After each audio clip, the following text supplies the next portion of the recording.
रायगड जिल्ह्यात अलिबाग पेणमध्ये जे चिकन किंवा मटण केलं जातं काळ्या वाटणातलं, ते वाटण आज तुमच्यासोबत शेअर करणार आहे. तर ते वाटण कसं करायचं ते पाहूया. मी सुजाता पाटील, पारंपरिक पदार्थामध्ये आपलं स्वागत. अर्धा किलो चिकन किंवा मटणसाठी तुम्हाला मी वाटणाचं प्रमाण सांगते.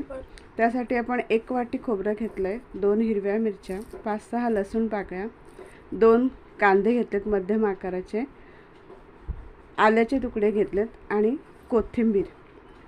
ह्या वाटणाची चव एवढी सुंदर येते ना चिकन मटणला. आणि काळ्या रंगाचं हे चिकन मटण आमच्याकडे लग्न समारंभाला बऱ्याच वेळा किंवा कोणत्या चांगल्या कार्यासाठी हे चिकन मटण केलं जातं. आता हे खोबरं असं खरपूस भाजून घ्या. आणि तुम्हाला जर जास्त काळा रंग हवा असेल तर अशा पद्धतीने भाजा. मी दोन्ही प्रकारे भाजून दाखवलं आहे. कांदा असा खरपूस काळपट रंगावर भाजून घ्या. खोबऱ्याचे बारीक तुकडे करून घेतलेत. आता हे तुकडे आपण मिक्सरमधून वाटून घेणार आहोत. त्याची पावडर करायची आहे. थोडंही पाणी वापरायचं नाही वाटण करताना, सुक्कं वाटण करायचं आहे. आता ही खोबऱ्याची पावडर झाली. आता हे जे ओले जिन्नस होते, आलं, लसूण, कोथिंबीर, हिरवी मिरची आणि भाजलेला कांदा, हे सर्व आता आपण एकत्र सरभरीत वाटून घ्यायचं आहे. पाणी न घालता सरभरीत वाटण केलं आहे.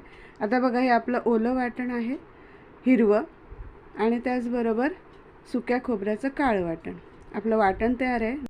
बनवलेलं चिकन आणि मटण बघा किती सुरेख रंग आला आहे.